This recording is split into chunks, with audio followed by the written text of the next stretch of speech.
Assalamualaikum warahmatullahi wabarakatuh. Perkenalkan, nama saya Febriani Putri Katikasari dari 1043. Di video ini saya akan menceritakan sebuah cerita rakyat yang berjudul Batu Gantung. Konon pada zaman dahulu di sebuah desa pada tepi Danau Toba, hiduplah seorang suami istri yang memiliki seorang anak gadis cantik jelita. Gadis cantik itu bernama Seruni. Selain cantik, dia juga anak yang berbakti kepada kedua orang tuanya. Seruni selalu bersikap sopan dan senang membantu pekerjaan orang tuanya. Suatu hari, Seruni harus berpisah dengan pemuda pujaannya yang bernama Sidoli. Akan tetapi, Sidoli harus pergi merantau untuk mengumpulkan uang sebagai biaya pernikahan. Danau Toba dan batu-batu di sini akan menjadi saksi. Berjanjilah bahwa kau akan kembali. Seruni, aku berjanji akan menemuimu lagi di tempat ini. Kita akan segera menikah. Pekerjaan ayah Seruni selain berladang juga menjadi nelayan penangkap ikan mujair. Akan tetapi, hasil dari nelayan digunakan untuk berfoya-foya. Hingga ayah Seruni terlilit hutang sangat banyak, hingga tak sanggup membayarnya lagi. Hutangmu sudah terlalu banyak, sudah saatnya kau membayar hutangnya sekarang. Jika tidak, kau harus menjodohkan Seruni dengan anak awak. Tunggu dulu, awak bicarakan dulu dengan ibu Seruni. Tidak bisa, kau sudah berjanji. Kau tahu kan apa yang akan terjadi jika kau melanggar janjimu? Lalu, ayah Seruni pun bingung. Namun bagaimana lagi, karena tidak ada pilihan lain. Ia harus menjodohkan Seruni dengan anak temannya. Suatu hari, Seruni mendengar ayahnya sedang berbicara kepada ibunya perihal perjodohan dirinya. Seruni pun menangis mendengar hal tersebut. Ia teringat janjinya kepada Sidoli. Esok harinya, Seruni pergi ke ladang seperti biasanya. Di ladang, Seruni hanya terdiam. Dia tidak rajin seperti biasanya.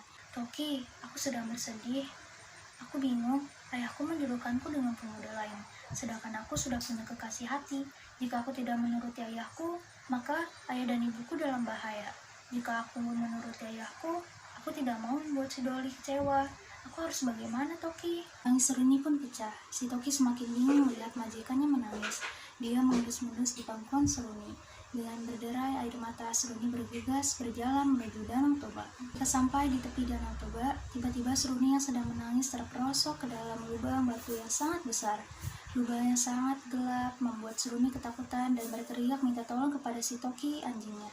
Seruni pun berteriak, "Rapat batu!" Setelah Seruni berkata seperti itu, tanpa diketahui, dinding-dinding lubang pada batu mulai merapat.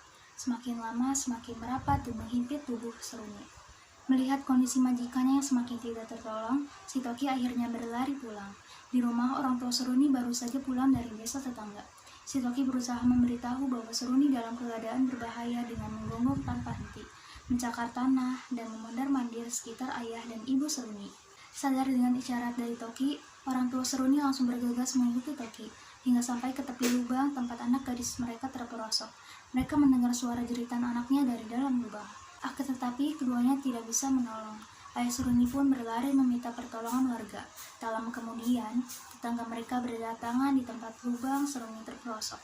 "Pak, lubangnya terlalu dalam dan tidak tembus cahaya. Sayup-sayup suara anak kita berkata parapat batu. Bagaimana ini, Pak?"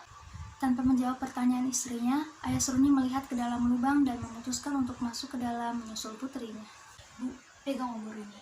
Aku akan menjemput anak kita." "Benar, Pak. Lubang ini sangat dalam dan gelap." Ayah Seruni pun mengurungkan niatnya. Namun, tiba-tiba terdengar suara gemuruh dan geruncang besar yang membuat lubang perlahan-lahan merapat dan tertutup dengan sendirinya. Seruni yang berada di dalam lubang akhirnya terhimpit dan tidak dapat diselamatkan setelah guncangan berakhir. Di atas lubang yang sudah tertutup itu, muncullah sebuah batu besar yang merupai tubuh seorang gadis. Batu itu menggantung di dinding tepi Danau Toba. Masyarakat mempercayai batu itu adalah batu penjelmaan dari Seruni. Masyarakat memberinya nama Batu Gantung. Ucap Seruni yang terakhir didengar warga berupa parapat dijadikan nama daerah tempat beradanya batu gantung yang dinamakan Kota Parapat. Sekian sampai di sini. Wassalamualaikum warahmatullahi wabarakatuh.